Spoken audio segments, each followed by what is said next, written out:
me pidieron que hablara sobre el tema de las maldiciones intergeneracionales. Sobre este tema les voy a exponer mi sincera opinión, pero desde el principio les digo de verdad, pueden pensar de forma diferente a lo que yo voy a decir. La Iglesia Católica no tiene una doctrina sobre el tema de las maldiciones intergeneracionales, con lo cual tienen perfecta libertad para estar de acuerdo conmigo o en total desacuerdo y seguiremos tan amigos, o a lo mejor parcialmente en acuerdo conmigo, parcialmente en desacuerdo. Yo les voy a hablar con franqueza. No he escuchado la predicación del padre Cristian antes de mí, no sé si ha hablado sobre el tema, pero aunque él haya dicho justo lo contrario, él haya dicho negro y yo blanco, seguiremos tan amigos como siempre. No por eso. En la fe tenemos unión, unidad, creemos una sola fe. En las cuestiones teológicas cabe la discusión, las distintas opiniones, y eso es bueno, eso es bueno. Las maldiciones intergeneracionales. Yo no soy, ya se lo digo desde el principio, muy favorable a que existan. Pienso que no existen, aunque pueda haber un algo misterioso que yo desconozca. ¿Por qué hay personas que creen que existen y oran por las maldiciones? Se basan en 4 versículos. El primero que aparece en la Biblia, Éxodo 25. No te postrarás delante de ellos ni los adorarás, porque yo, el Señor tu Dios, soy un Dios celoso, que castiga a los hijos por la iniquidad de los padres, hasta la 3ª y la 4ª generación de aquellos que me rechazan. Esta enseñanza la vuelve a repetir Dios un poco más adelante, en Éxodo 34:7. Guardando amor fiel por 1000 generaciones, perdonando la iniquidad y la transgresión del pecado.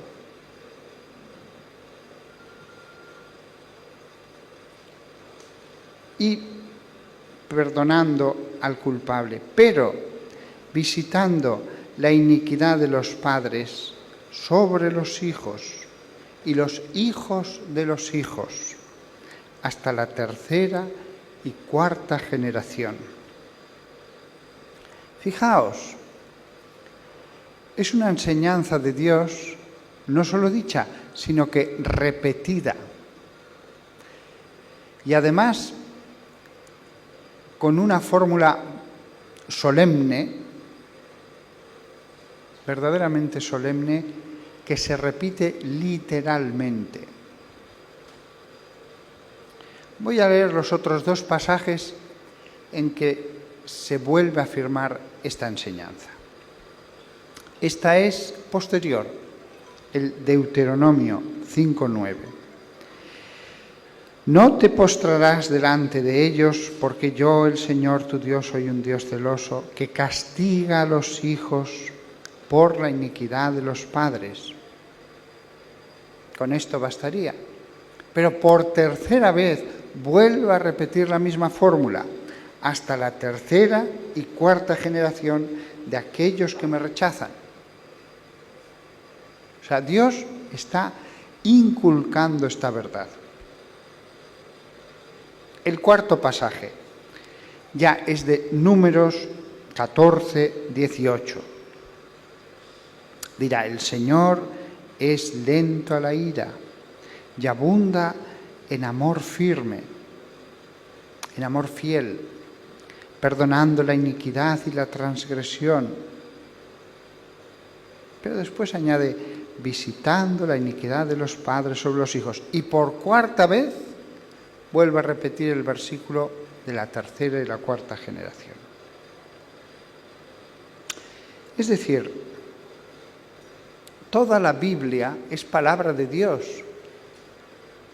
Pero aquí nos encontramos con que Dios habla en primera persona. No en toda la Biblia habla en primera persona. A veces es Dios el que habla, pero habla a través de un profeta, habla de otras maneras. Aquí la Escritura habla en primera persona. Lo repite 4 veces y lo subraya usando términos solemnes repetidos literalmente. Después, hay otra cosa muy importante. Los versículos que enseñan la maldición divina aparecen en las 2 tablas, en el primer juego de las tablas de la ley. La ley de Dios, lo esencial, el corazón de la ley de Dios, de los preceptos de Dios, estaban en las tablas de piedra. Al hablar de la idolatría es cuando aparece esta maldición. Es decir, no aparece en cualquier lado de la Escritura, de la Biblia, aparece en una de las 2 tablas. Pero sabéis que por la iniquidad del pueblo de Israel, Moisés arrojó las tablas quebrándolas. Volvió Dios a dictar los mandamientos, se hicieron otro juego de tablas. Y de nuevo en el segundo juego de tablas aparecía la maldición respecto a la idolatría. Luego, este asunto no es una cuestión menor, es una cuestión mayor. ¿Y esto se produjo? Sí. En Números capítulo 16, versículo 27 y Números 32, capítulo 32 al 33, aparece, me he equivocado en los números por causa de la presbicia, Números capítulo 16, versículo 27 y versículos del 32 al 33. Aparece el siguiente pasaje, que es el cumplimiento de esto. Así pues, marcharon a las moradas de Corá, Datán y Abirán. Y Datán y Abirán salieron y estuvieron a la entrada de sus tiendas, juntos con sus mujeres, sus hijos y sus pequeños. La tierra abrió su boca y los tragó, junto con sus casas. Casas no en sentido físico, vivían en tiendas, sino en el sentido de su linaje. Todo el que perteneció a Corá y todos sus bienes, he dicho Corá porque así se escribe en hebreo, pero en español se traduce por Coré. Sus personas y sus bienes, todo lo que les perteneció se hundió vivo en el Seol, y la tierra se cerró sobre ellos y perecieron en mitad de la asamblea. El pecado que habían cometido estas familias con los que pertenecían a ellas era el delito de rebelión contra Moisés, y Dios les castiga. Pero lo interesante es que castiga a ellos, a sus mujeres y a sus niños. El cumplimiento de que el castigo recaería sobre los hijos. En este caso mueren todos. No se habla de cuántas generaciones, porque mueren todos los integrantes de esas familias.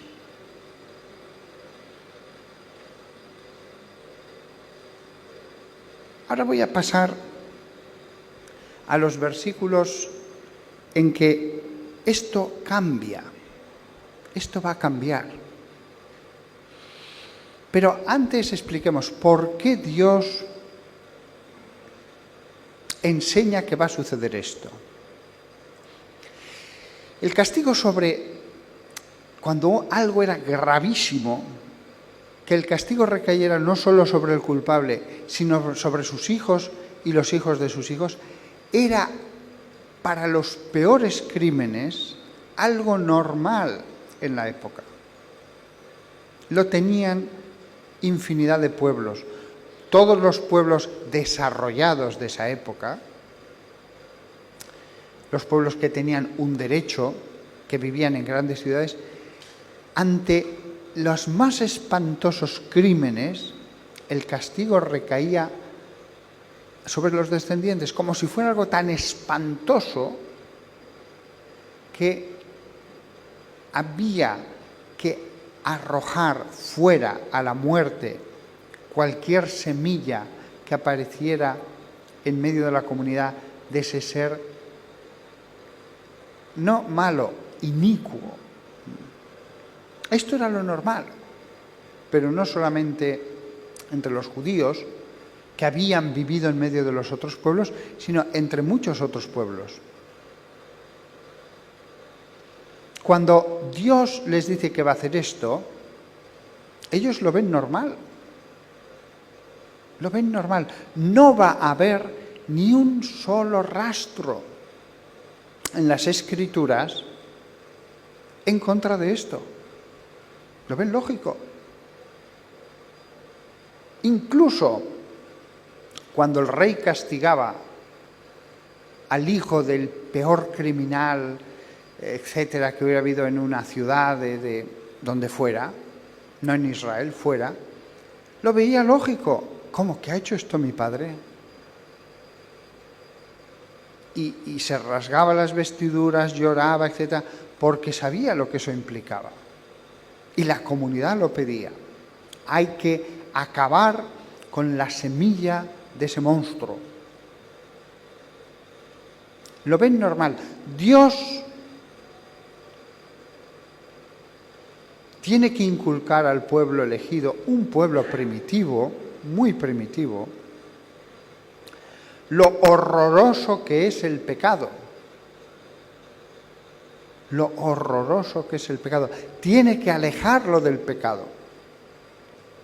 Sobre todo de un pecado, la idolatría. Y es respecto a ese pecado del que se dice que habrá esta maldición. Es verdad que después vemos la maldición de Coré. Dios dice que pasó eso. Fue algo tremendo, iban a dividir al pueblo. Pero la palabra de Dios solo lo había enseñado respecto a la idolatría. Esto no conviene olvidarlo. Si nos tomamos totalmente en serio la palabra de Dios, y alguno cree en las maldiciones intergeneracionales porque lo dice la palabra de Dios, ¡ojo! La palabra de Dios solo enseña qué sucederá respecto a la idolatría. O sea, el que crea en las maldiciones intergeneracionales por estos versículos enseñaron eso, pero que sucedería con la idolatría. No se dice de ninguna otra cosa. ¿Por qué lo hizo Dios? Ya lo he dicho. En un pueblo tan rudo había que inculcar lo espantosa que era la traición a Dios a través de la adoración de los falsos dioses. Y aplica a Dios los esquemas que eran normales en esa época. ¿Por qué se lapida a la adúltera en esa época? Porque se consideraba lo más normal. Pero ojo, los judíos y todos los demás pueblos, alguna excepción habría seguro, pero era lo normal. ¿Que ha sido adúltera? lapidémosla. Era lo normal. Dios, al hablar a un pueblo, al hacer claras y comprensibles las enseñanzas que le da ese pueblo, en un primer momento se adapta a ese pueblo. De otra manera no lo hubieran entendido. De otra manera hubieran dicho, no es tan terrible la idolatría, o no es tan terrible el adulterio, o no es tan terrible la blasfemia, que también estaba penado con la lapidación por el Levítico. No dudo si es Levítico o Éxodo, pero estaba penado con la lapidación. Sin embargo, se nota a partir de la época de Moisés un lento avance del pueblo de Dios que va aprendiendo, que va escuchando a Dios y va entendiendo, comprende, se transforma. Lentamente se va transformando. También al principio, Abraham, Isaac tenían varias mujeres. Y la de cosas que hicieron los 12 patriarcas, los 12 hijos de Jacob.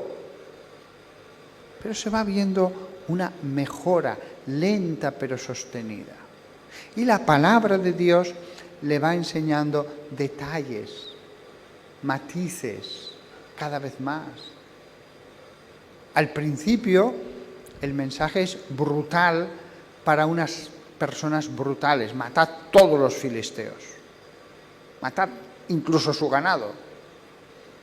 Pero lentamente las cosas van cambiando, la palabra va enseñando. Era un niño Israel, va creciendo en el mensaje de Dios. Y en la época de Ezequiel, muchísimo después, cuando ya se había dejado de hablar de las maldiciones intergeneracionales, ojo, para la idolatría, Dios dice esto, atentos.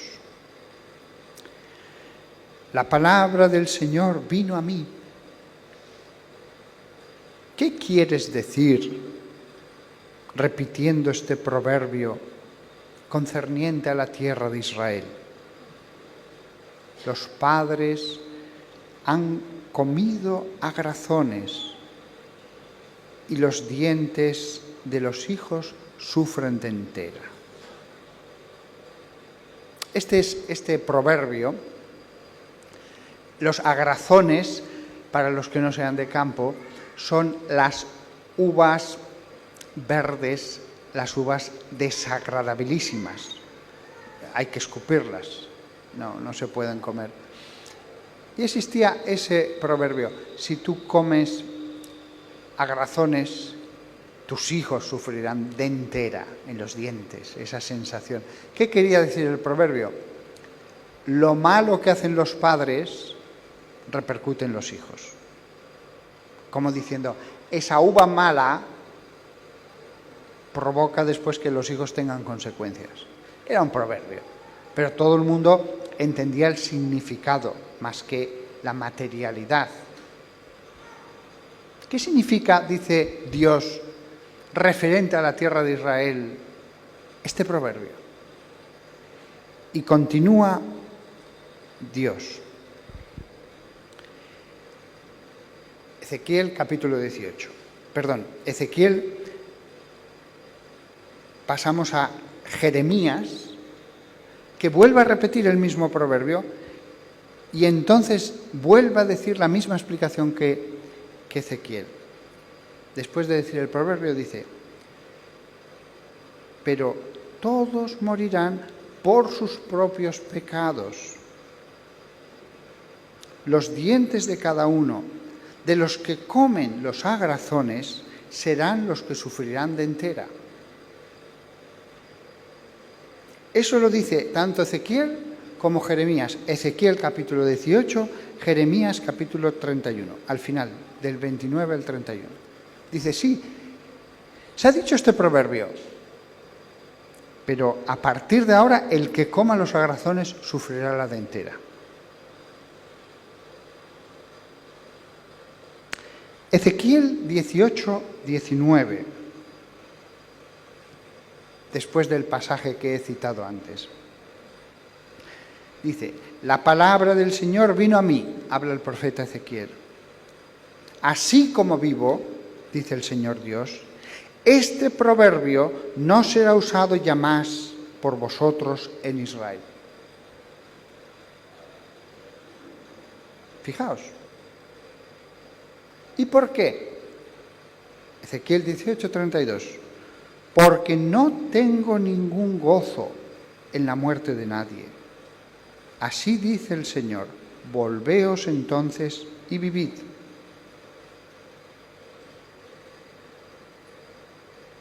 Fijaos que se había repetido la enseñanza de la maldición sobre generaciones por el pecado de los padres, aunque solo hasta la tercera y cuarta generación.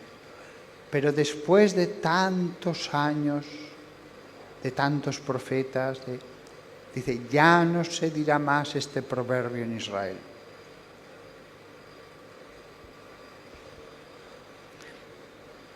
Es decir, cuando unos dicen, es que lo dice la palabra de Dios, vale, pero lo dice solo de la idolatría.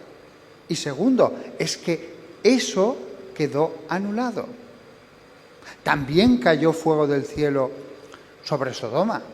También el rostro de Miriam, la hermana de Moisés, cuando atacó con la palabra, cuando murmuró contra su hermano Moisés, se cubrió de lepra. Y podríamos seguir hablando de castigos terribles, pero patentes en la época primitiva.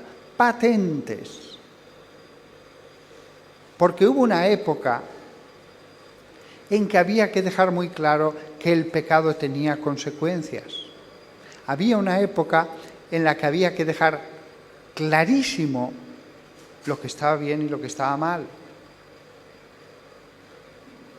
Pero después vinieron muchas más cosas. Y cuando ya estuvieron maduros, Dios dijo, ya no se dirá más este proverbio en Israel.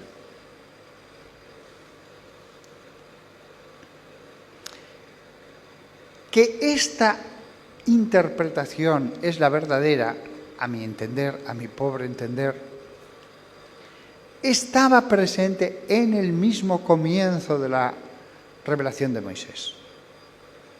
Porque aunque le había dicho eso Dios a Moisés, también quedó escrito en Deuteronomio 24, 16, por Moisés, estos versículos. Hablaba a la sociedad, hablaba a Israel cuando tuviera que juzgar. Los padres no serán puestos a la muerte por sus hijos, ni los hijos serán puestos a la muerte por sus padres. Solo por sus propios crímenes las personas podrán ser puestas a la muerte.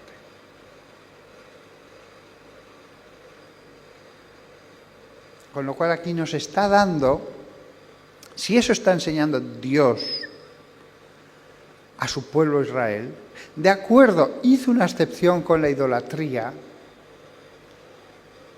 pero después la regla general es la que se impone. De acuerdo, hizo una excepción con Coré, pero ya no hay más excepciones.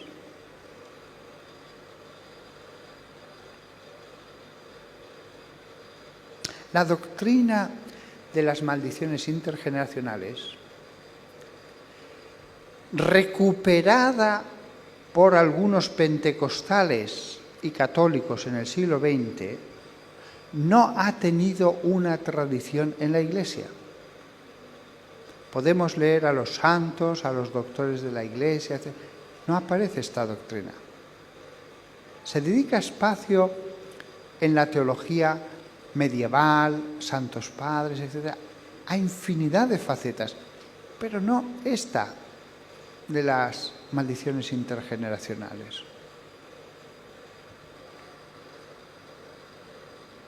No es una doctrina repetida muchas veces en el Antiguo Testamento. 4 simples versículos.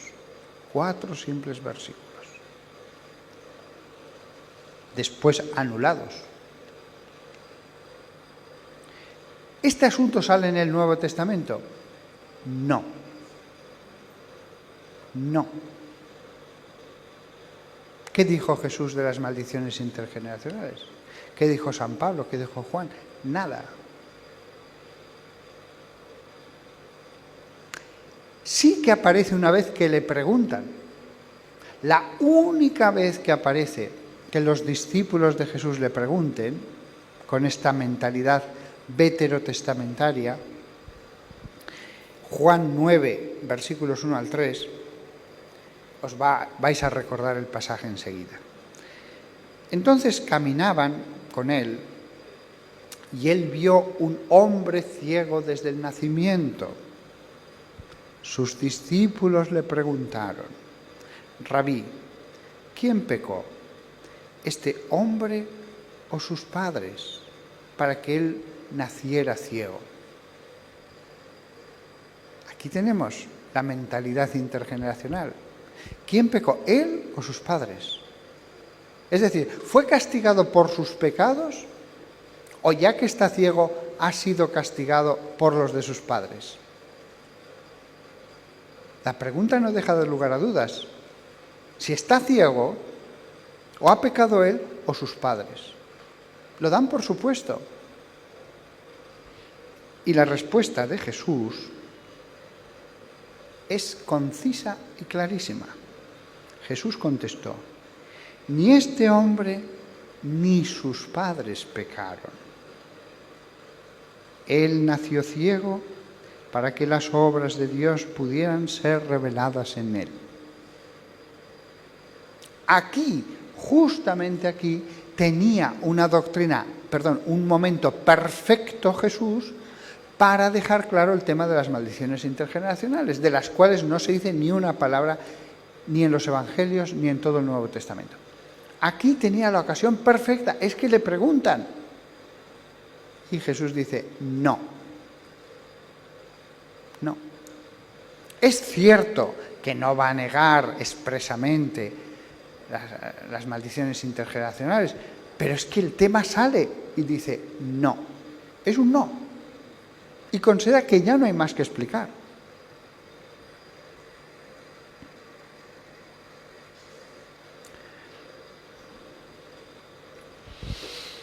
Concluyendo.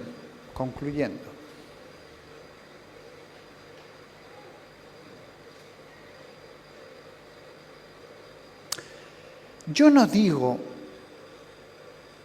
que no puedan nacer niños con una tendencia, pero que a lo mejor no tiene nada que ver con que sus padres han sido pecadores o virtuosos.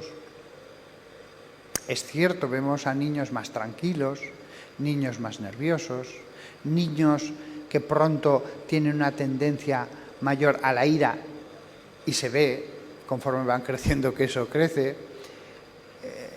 Bien, hay tendencias, pero mi opinión es que cada niño es una nueva creación. Cada niño es una nueva creación. La humanidad vuelve a comenzar en él. No digo yo que no pueda existir, sobre todo en algunos, una tendencia mayor a la virtud o algún defecto. Pero tampoco está claro a veces esto, ¿eh?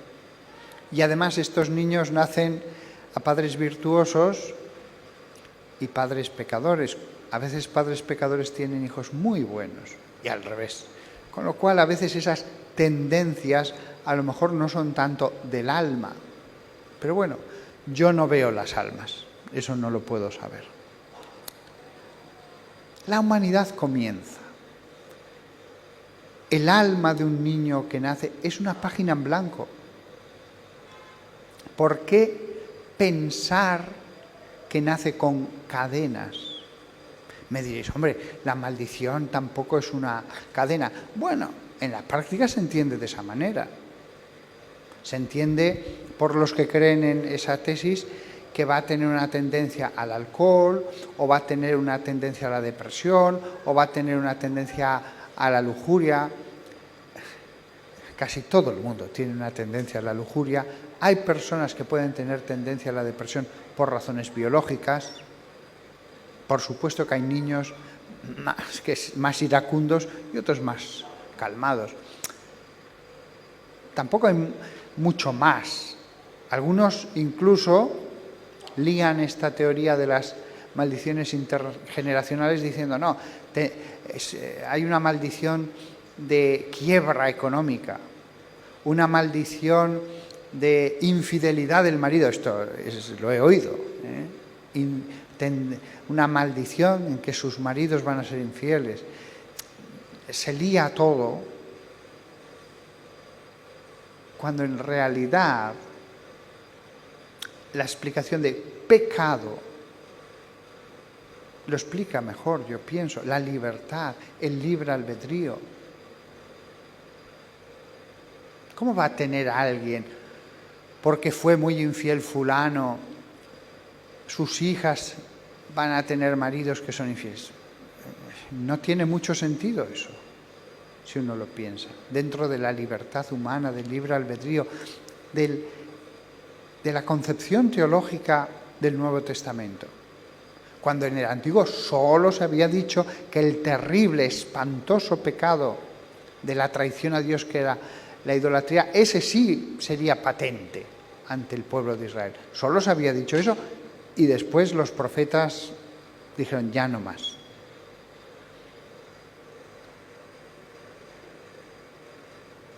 ¿Cómo? Alguien dirá, bueno, pero tendencia a la lujuria, eso es lo más común del mundo. Ya, pero es que son 3 generaciones y han sido infieles. Bueno, eso también es lo más común del mundo en ciertos lugares del mundo, en ciertas épocas. Es que quebró su padre, quebró el hijo y quebró el nieto. Bueno, pero todos los demás que no quebraron en esta sociedad, esos no los cuentas. Por supuesto que si vas tirando monedas, va a haber veces que salgan 3 veces cara o 3 veces cruz o 5 veces caras seguidas o 10 veces cara. Si tiras miles de monedas, por supuesto que va a haber monedas que 30 veces siempre sale cruz, pero no cuentas todas las demás. Alguien me dirá, padre, pero se está olvidando del pecado original. No me olvido. Se le llama pecado original por proceder de aquella transgresión primera, de aquel pecado, pero no por ser un verdadero pecado. El pecado siempre es algo personal. ¿Y qué enseña la Iglesia Católica sobre el pecado original? Que los niños nacen sin la gracia de Dios y con una inclinación al pecado. Eso es el pecado original. El niño no nace manchado, el niño no nace con un pecado, el niño no ha transgredido ni ha desobedecido.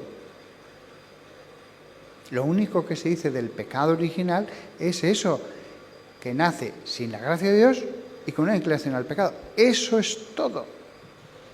Se le llama pecado por proceder del primer pecado. Cuando a mí me preguntan, ¿un niño al nacer tiene algún pecado? No. No. Rotundamente no. Es una página en blanco. Pero tiene el pecado original. Se le llama así por esta razón. Pero es una razón que induce a error. Leed lo que dice el Concilio de Trento sobre el pecado original. Lo he leído cuidadosamente. Dice esto. Leed lo que han dicho otras partes del magisterio, los teólogos, sobre el pecado original. Cada niño es una página en blanco. No se puede usar para este esquema. No se puede usar, aunque yo mismo reconozco, yo mismo que no creo en las maldiciones intergeneracionales, reconozco que el tema del alma es muy misterioso. Y a lo mejor hay algo que a mí se me escapa. Yo intento ser humilde, puede ser así, pero se me escapa. Realmente yo no lo veo que haya otra cosa. Pero a lo mejor se me escapa. A lo mejor cuando muera descubro que sí que había algo misterioso, también bueno, que podía pasar a los hijos, aunque fuera como tendencia, tal. Pero hablemos ya de tendencia. Si esto es verdad, que tampoco lo veo, hablaríamos de tendencia, porque desde luego hay padres buenísimos, que hay niños que desde el comienzo que ya apuntan maneras por su carácter, para mal, y al revés, padres malísimos, que dices, ¡jo, qué hijo tan bueno!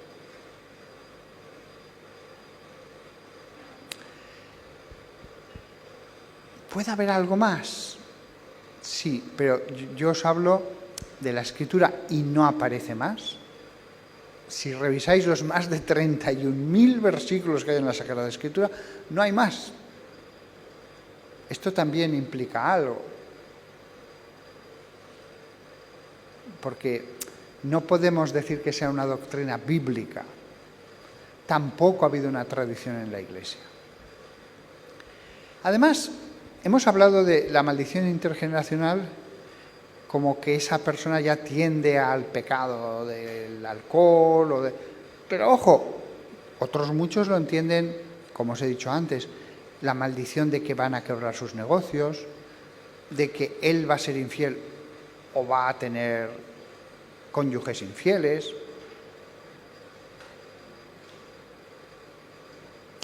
Lo he oído respecto a enfermedades físicas, muchas veces. Es que hay una maldición intergeneracional de cáncer. Bueno, está más que demostrado que hay familias en las que el cáncer es muy frecuente. ¿Por qué no va a poder ser por causas biológicas? Yo he hablado con las personas que oran por maldiciones intergeneracionales y les he dicho, ¿pero por qué estás seguro de que esto existe? Y me ponen casos de este tipo. Bueno, que haya 3 generaciones con cáncer no significa nada, más que esa familia tiene esa tendencia. Ahora bien, también es cierto que si un grupo de oración ora por alguien, después esa persona puede mejorar en lo que sea la salud o sea un problema matrimonial o lo que sea. La oración de gente, todos unidos con fe, con lo cual el que alguien fuera a un grupo de oración con un problema y después de orar se resolvió el problema, no significa que las maldiciones intergeneracionales fueran una teoría verdadera. Si yo oro mucho por alguien por una teoría equivocada, la teoría puede estar equivocada, pero la oración le va a venir bien,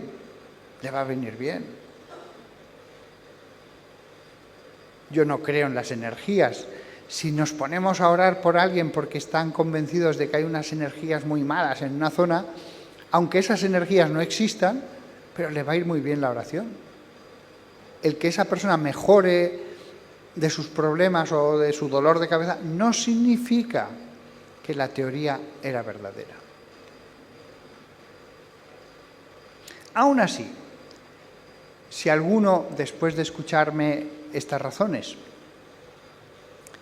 sigue creyendo en las maldiciones intergeneracionales, no pasa nada. Este es un tema discutible.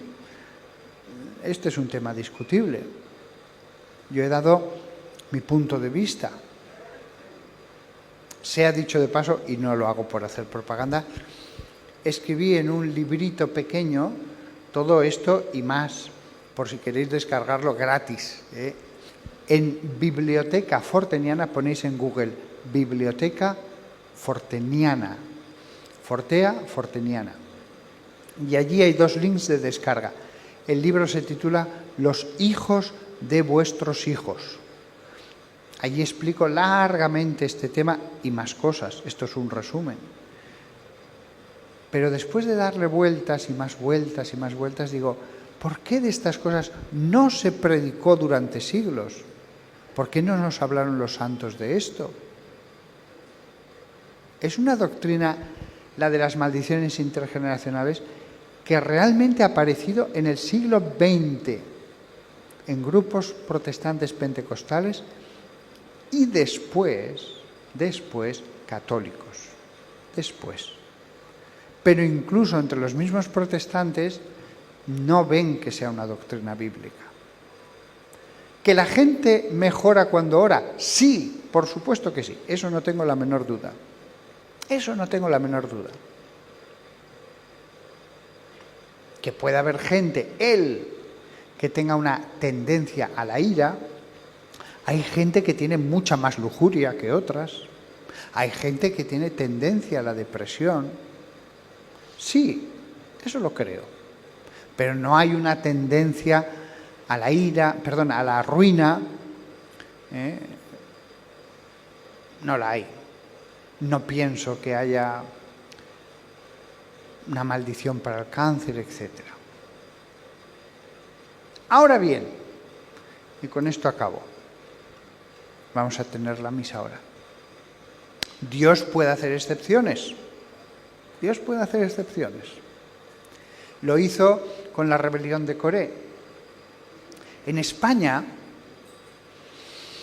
durante la Guerra Civil, en un pueblo, no diré el nombre, me lo dijo uno del pueblo, el sacerdote, y hablé con uno de allí cerca que me contó otras historias. Los comunistas entraron en la iglesia, la destrozaron, y uno del pueblo, delante de todos en la plaza, había abierto el sagrario, había cogido las formas y se las había dado a comer a un burro. A partir de entonces, todos sus hijos nacieron sin paladar. ¿Comprendéis ahora por qué en Éxodo y en Números Dios dijo castigaré? Bien. Dios es rey y si quiere dejar claro algo, puede hacerlo. Dios es rey, es Señor. Y si dice, yo voy a dejar claro este pecado, puede hacerlo. Los del pueblo, todos pensaron, castigo de Dios. Todos. Hasta ese mismo hombre lo tuvo que pensar. No conozco si se confesó, pero todos. Hasta su misma mujer, cada hijo que tuviera, diría, ¿ves? Es verdad que existe una enfermedad en que se nace de esta manera, pero todo el pueblo, a partir de que apareció después de la profanación, pensó castigo de Dios. Bien, Dios puede hacer algo patente. Dios, hay pecados tan espantosos que pueden repercutir sobre generaciones posteriores. Por ejemplo, alguien tiene un negocio que lo va a pasar a los hijos, a los nietos, lo puede destrozar. Él puede tener enfermedades que transmite a los hijos. Hay enfermedades que se transmiten a los hijos y a los nietos, etc. Las hay. Yo no sabía que había determinadas enfermedades venéreas que la madre puede transmitir a su hijo. Bien, puede haber cosas que tengan una trascendencia, puede haberlas. ¿Puede una madre embarazada hacer tales barbaridades, fumar, tomar droga, que tenga una repercusión sobre su hija? Y puede ese hijo o esa hija tener otro hijo y repetir otra vez los pecados. Pero ya no es una maldición intergeneracional. Estamos hablando de que hay pecados tan tremendos que puede haber repercusiones. Un padre sobre su familia o una cabeza de una nación. Los pecados de la cabeza de la nación pueden ser de tal calibre que repercutan sobre todos sus súbditos. Pienso ahora en Hitler. Los pecados de Hitler, la maldad de Hitler se derramó como una maldición, pero ojo, ¿cómo? Es una comparación. Como una maldición sobre todo su pueblo, del que era cabeza. Y repercutió sobre los que le votaron, sobre las esposas, sobre los hijos, sobre los nietos. Sí, es verdad. Aquello fue como una maldición. Pero uso el cómo. Realmente no es la doctrina de la maldición intergeneracional. Es la doctrina de que hay actos tan impresionantemente inicuos. El caso de Hitler es un ejemplo. Otros gobernantes también serían ejemplo de esto. Actos de tal naturaleza que el mal no va a quedar circunscrito al culpable, sino que va a caer como una maldición, como un castigo divino sobre todos aquellos que lo tienen a él por cabeza. Pero no es la doctrina de las maldiciones, es como una maldición. En el fondo es que hay pecados que producen ondas, como en una piedra que se tira en un estanque. Pero esto es distinto a la teoría de una carga, de unas cadenas invisibles, porque entonces, en el fondo, lo que viene a decir la doctrina de las maldiciones intergeneracionales es que no basta solo con la conversión, no basta con la predicación. Hay que hacer cosas suplementarias para vencer el mal.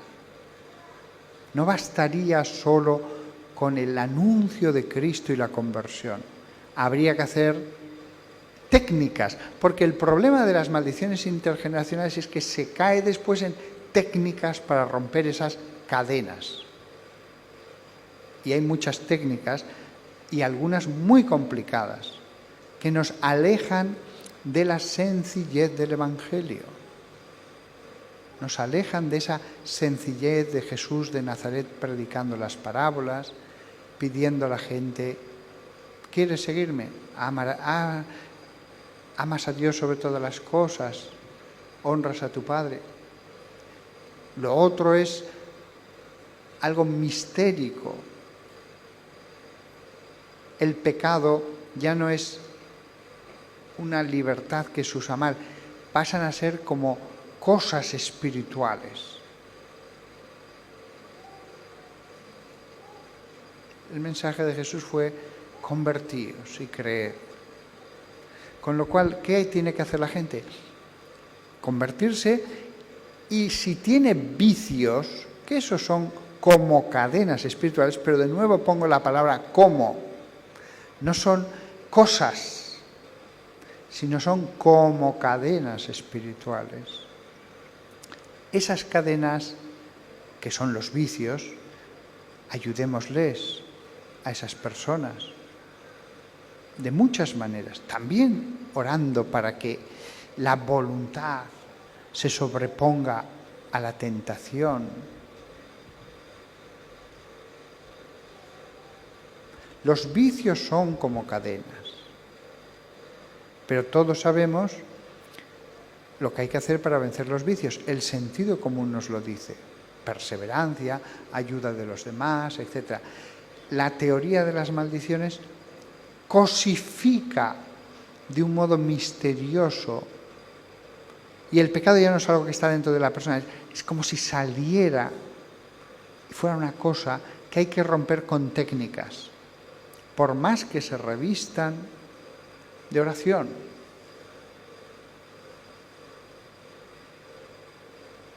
En fin, aquí acabo. En cualquier caso, esto nos demuestra cómo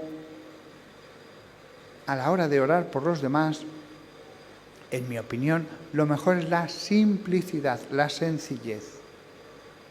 Cuando entramos en cosas complejas, cuando ya todo hay que creerlo a personas con supuestos dones, entramos en un campo cada vez más peligroso, cada vez más retorcido. Y así he conocido a algunos, lo he conocido, que oraban y oraban por cosas que todo se basaba en el don de una persona que estoy seguro que no tenía ningún don. pero que tenía a otra mujer que le apoyaba en todo y siempre concordaba todo porque ninguno de los dos tenía ningún don, como se acabó viendo posteriormente. Hablo de un grupo en concreto. Es que lo corroboro, sí, pero lo corroboras tú que no tienes ningún don. Y se demostró. Y además decían, sí, tal cosa y ya se acabó. Pues no, se hacía porque era una crédula la persona que estaba en manos de ellos y no se acababa el problema. No, es que falta tal cosa. Lo hacía y después otra cosa, y después otra cosa, y después otra cosa. Pero ellos no se daban cuenta, estaban ciegos, pero ya habían sustituido la simplicidad del Evangelio por toda una construcción de teorías absolutamente incomprobables. Todo se basaba en sus supuestos dones, hasta que ya dijeron tales barbaridades que el obispo dijo, hasta aquí hemos llegado, hasta aquí hemos llegado. Y les dijo, se acabó, prohibido, no podéis seguir haciendo esto. El camino del retorcimiento del Evangelio. Todo cuanto más sencillo es mejor. Pues nada más. Acabamos aquí y seguimos con la misa.